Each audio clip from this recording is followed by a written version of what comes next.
Rain, rain, go away. Come again another day. Little Johnny wants to play. ये हमारी संस्कृति नहीं है. ഈ കക്ഷി ആരാണെന്നും പുള്ളിക്കാരെ പറയുന്നത് എന്താണെന്നും മനസ്സിലാക്കാത്ത ആൾക്കാർക്ക് വേണ്ടിയിട്ട് ഞാനിതൊന്ന് മലയാളത്തിലേക്ക് ട്രാൻസ്ലേറ്റ് ചെയ്തു തരാം. ഈ വീഡിയോയിൽ കാണുന്ന കക്ഷി UP ഉന്നത വിദ്യാഭ്യാസ മന്ത്രിയായ യോഗേന്ദ്ര ഉപാധ്യായയാണ്. പുള്ളിക്കാരൻ പറയുന്നത് എന്താണെന്ന് വെച്ചാൽ നഴ്സറി റൈമായ റെയിൻ റെയിൻ ഗോയവേ പാഠപുസ്തകങ്ങളിൽ നിന്ന് എടുത്ത് കളയണം അത്രേ.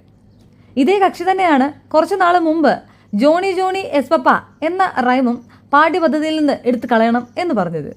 ഇത് കേൾക്കുമ്പോൾ ഒരുപക്ഷെ നിങ്ങൾ ചിന്തിച്ചേക്കാം, എന്താണ് ഈ റൈംസിനൊക്കെ ഇത്ര ദേശീയ വിരുദ്ധത ഉള്ളത് എന്ന്.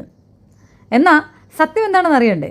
എങ്കിൽ ഈ റൈംസിലൊക്കെ വളരെ വലിയൊരു തെറ്റുണ്ട് എന്നുള്ള നഗ്ന സത്യം നിങ്ങൾ മനസ്സിലാക്കേണ്ടതാണ്. നിങ്ങൾക്ക് ആർക്കും മനസ്സിലായില്ലല്ലോ അല്ലേ? അത് മനസ്സിലാക്കാനായിട്ട് അവസാനം മഹാബുദ്ധിമാനായ UP ഉന്നത വിദ്യാഭ്യാസ മന്ത്രി തന്നെ വേണ്ടി വന്നു. എന്താണ് വിശദീകരണം എന്നറിയണ്ടേ? മഴയെ ആരാധിക്കുന്ന നമ്മുടെ ഇന്ത്യ എന്ന മഹാരാജ്യത്ത് മഴ പൊയ്ക്കോളൂ പൊയ്ക്കോളൂ എന്ന് പറയുന്നത് വളരെ തെറ്റായിട്ടുള്ളൊരു കാര്യമാണ്. ഇനി ആരെങ്കിലും ഏതെങ്കിലും ഒരു കുട്ടി അങ്ങനെ പാടിയാൽ അവർക്കെതിരെ വളരെ ശക്തമായിട്ടുള്ള ആക്ഷൻസ് എടുക്കുന്നതായിരിക്കും.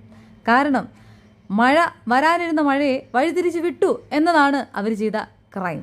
കൃഷിയുടെ ആവശ്യത്തിനായി ഒരുപാട് കർഷകർ മഴയെ കാത്തിരിക്കുന്ന സമയത്താണ് റെയിൻ റെയിൻ ഗോയവേ എന്ന റൈം പാടി മഴയെ വഴിതിരിച്ച് വിടാൻ ശ്രമിക്കുന്നത്.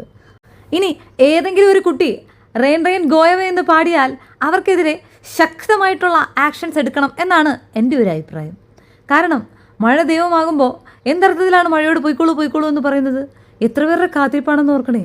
ഒരു പാട്ട് എഴുതി വെച്ച് ഇങ്ങനെയും മഴയെ ബുദ്ധിമുട്ടിക്കാൻ പാടുണ്ടോ? കാൺപൂരിൽ വെച്ച് നടന്ന അധ്യാപകരുടെ ഒരു മീറ്റിങ്ങിൻ്റെ ഇടയിലാണ് ചേട്ടൻ ഇങ്ങനെ ഒരു കാര്യം അവതരിപ്പിക്കുന്നത്.